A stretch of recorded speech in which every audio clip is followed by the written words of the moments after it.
continuing eschatology, which I consider is very, very crucial for Christians to review and digest and understanding.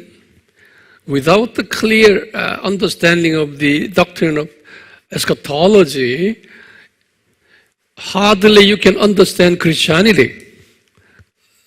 Therefore, as you have noticed that I speak slowly and teach you slowly for your better understanding, because you are not an English-speaking people.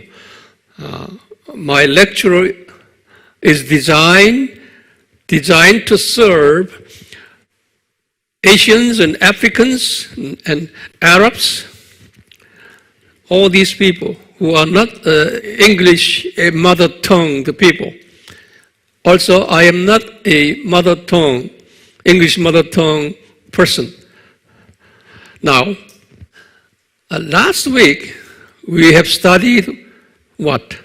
We studied on what was early church eschatology. We studied that. And in lecture 6, we have studied why is it called historical? Do you remember? And also, how did amillennialism appear? Do you remember the history of the emperor, Roman Empire's emperor disagreed with historical pre-millennialism? Have you taught this to your people? Yeah, good. And also, we have discussed what are key teachings of amillennialism. We studied that. Okay? Now, today, we will continue. We want to compare those 4 eschatological doctrines very briefly. That's a comparison of 4 eschatological doctrines. Now, as we have discussed previously many times, those 4 eschatological doctrines are chronologically historical premillennialism and amillennialism and postmillennialism and also dispensationalism. We have discussed already. Okay? Now this time we will compare based on key issues, at least in 5 issues here. They are different.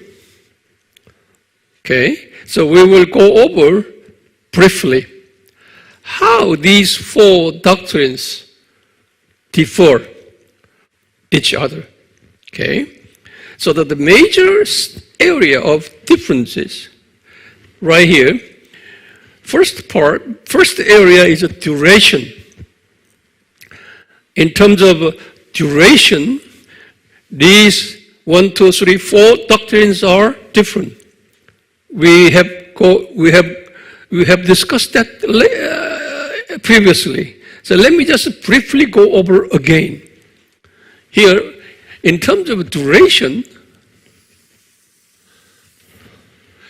this is AD 30 to 519, 595.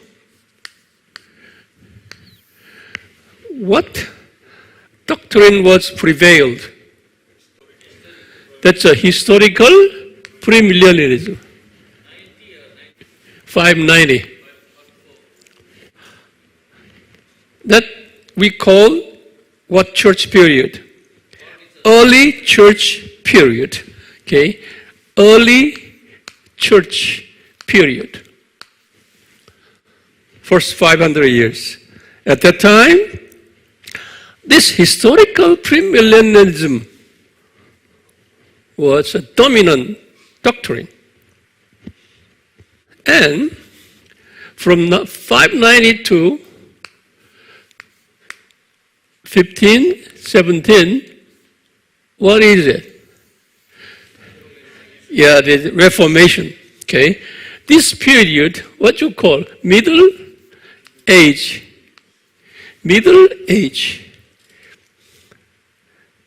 church period, Middle Age period. From here, what doctrine was prevailed? Millennialism. Okay? But this millennialism continued at present time. Not stopped right here. It continued to present time. Present.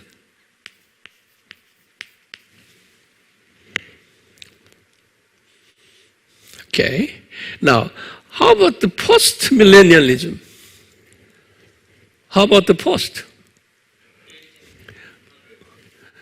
It post started around 1800. Okay? It's a post. Post-mill.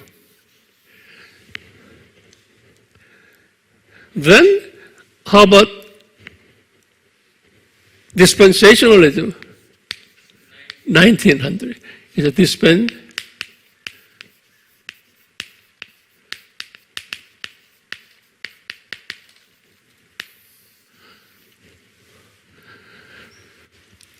Okay, so now, in terms of duration, these four doctrines are different.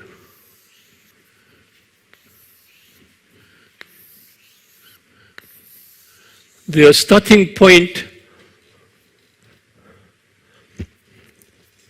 we have studied in the past already, but I just want to go over briefly. Okay? Can you see that differences? Okay, now next issue, differences on Bible interpretation. How do they differ? I taught them here. Now, historical premill people, how do they interpret the Bible? Okay. They interpret literal and historical. Not only that, grammatical. Also, spiritual. Yeah, these people. Now, how about Amil? They translate symbolic,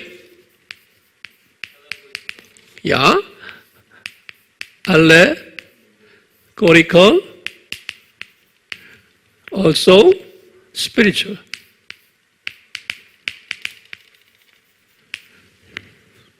Okay? The post-mills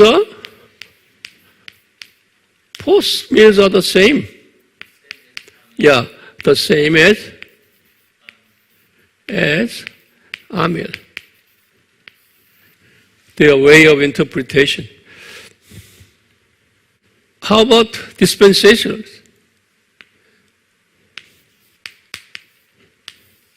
These people. They translate not it literal. Okay? Also, it's very similar to, they put grammatical same as historical premier, but they emphasized on literal. Okay, yeah. This literal, it's a Jewish, Judaic culture.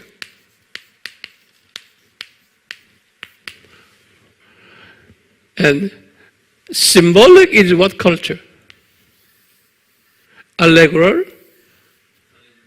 This is Greek culture. Greek culture. Greek way, philosophy. Greek philosophy. It's a literal, it's in between Greek and Judaic culture, mixture. In this way, the way of they interpret the Bible are various, different. So you will notice in your country, okay, there are at least four kinds of Christians who interpret the Bible in four different ways. So do not expect all Christians are the same in the area of Bible translations. Okay? So you accept them as they are. Please do not argue with them, because they will not change their view. Once they learn from their teacher, okay, then they will stick to that. This is one of the purposes to teach you Christian community is mixed community in the area of doctrinal and biblical understandings. Now, here in the area of millennium kingdom, here, how do they differ? You see, millennium kingdom here, actual 1,000 years. Which doctrine believes that? Historical, premill, and dispensationalist.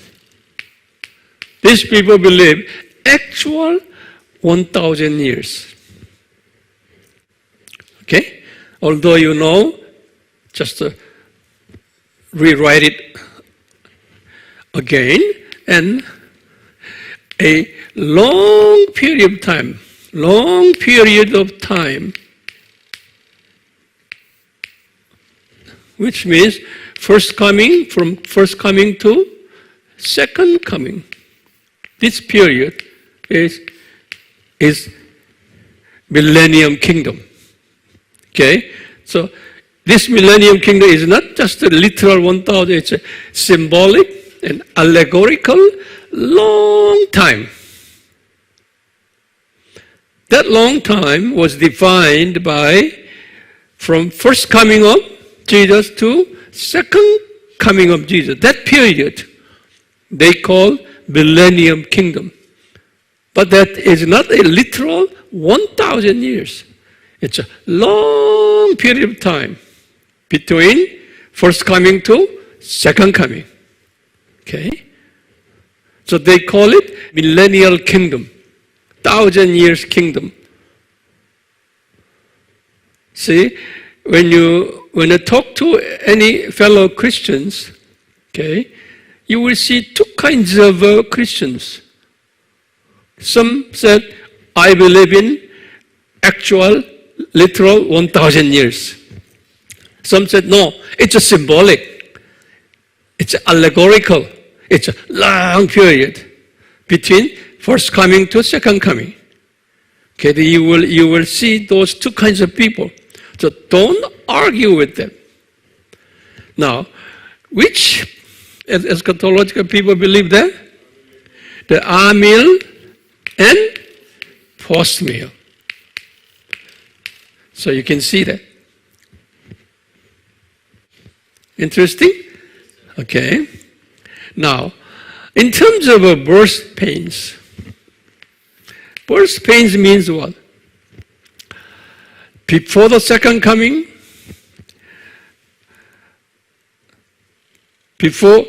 from the first coming, from first coming to second coming, society will be what? Worse, bad, worse, and worst. Okay? Let me repeat again.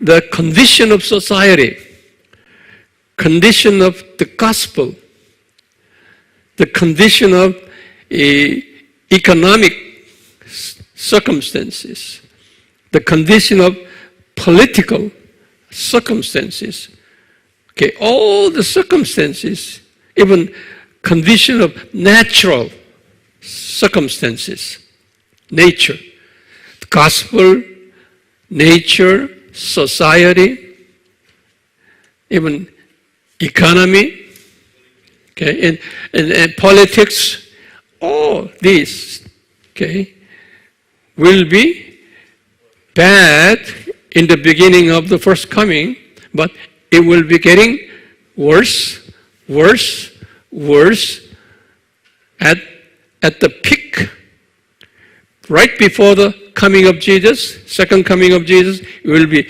very bad. Okay, worst. That belief system in the Bible said it's a doctrine of the theory of birth pains. Birth pains. Okay? Now, here, historical, amial, and dispensational. Historical, amial, and dispensationalist. These three, they believe birth pain. Society will be worse, worse, worse, and worst right at the moment of second coming. Okay? Now, there is one exception, post-meal. Post-meal people believes in opposite. No, there is no birth pain. No birth pain. Actually, society, and not only society, everything which I mentioned, society will be getting better and better. So, this 1, 2, 3, we call it pessimistic view.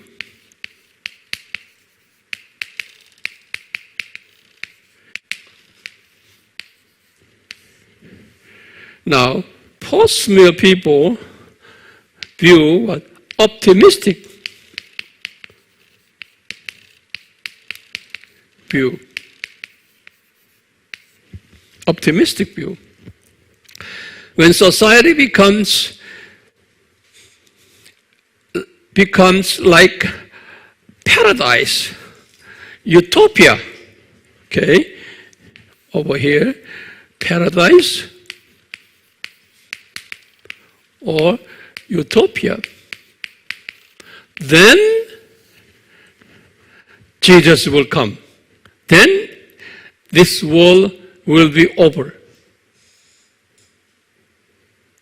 Now, these people, which I will teach you more in detail later, these people are today, even they are Christians, they are liberal Christians. Liberal Christians. Okay? Not only that, even non-Christians. So these people now Have you heard Illuminati? Yeah, Illuminati groups, Freemason groups. I will go over that later, more in detail later. These people, they believe, they taught New World Order.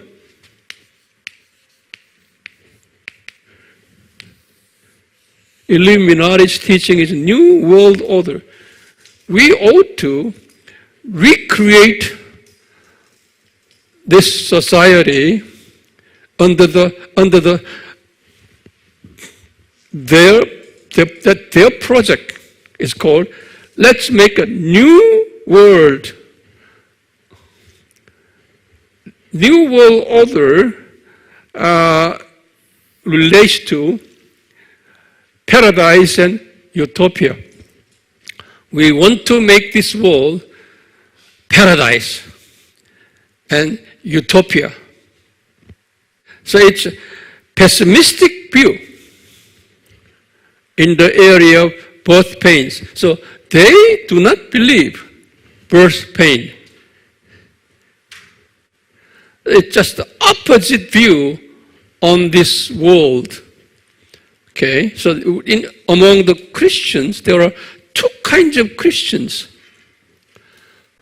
who believe in pessimistic view and optimistic view. But later, you will see among the Christians today, including Roman Catholics and Orthodox churches and all Protestant denominations, these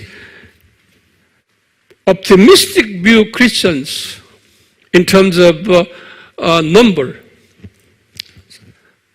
is greater than pessimistic view. I would say around 80% of Christians today, okay, believe in optimistic view. In other words, we ought to change this society for better living conditions, which is human, our duty, our responsibility, our obligation. Okay? The majority Christians today claiming that we are living in the midst of this kind of unbiblical teachings. Okay? I will go over that more later. Now, finally here, about on Israel. Israel. Here, historical and amial, post-mill. These people, all they are anti-Semitism.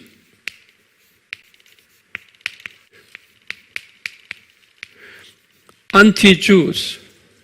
Okay? Only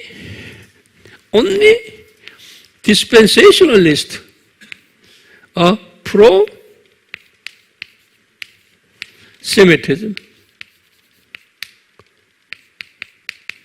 It's a little bit complicated, see? It's barriers. Yeah. Only dispensationalist stands for pro-Israel.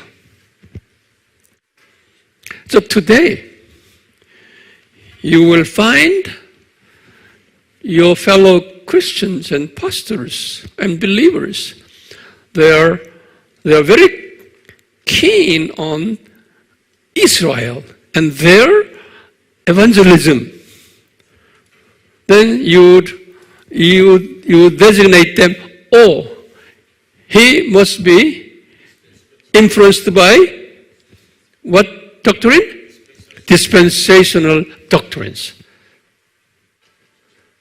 Your country, Nepal, Indonesia, and the Philippines, even Iran, Iraq, you will see many Christians today in favor of Israel. So their doctrines, their theological backgrounds derives from pro-Israel and dispensationalism, one way or another. Okay? So now, in this time, I have given you here comparison of 4 eschatological doctrines.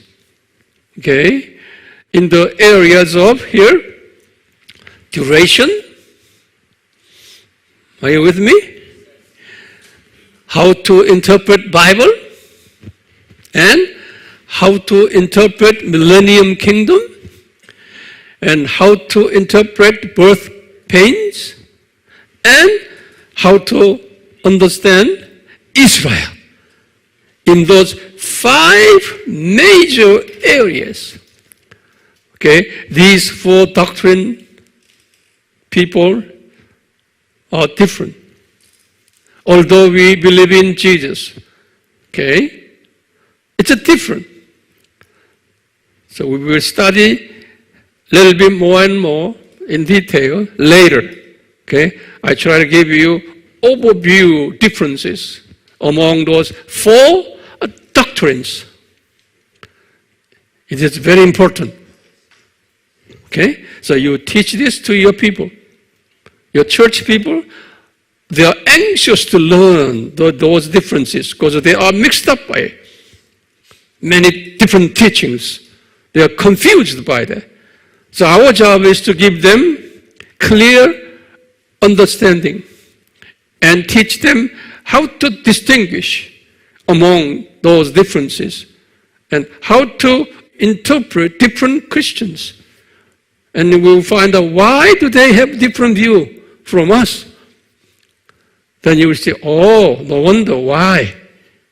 Okay? That is your job. You all pastors. That's your job to acknowledge differences. Amen? Okay.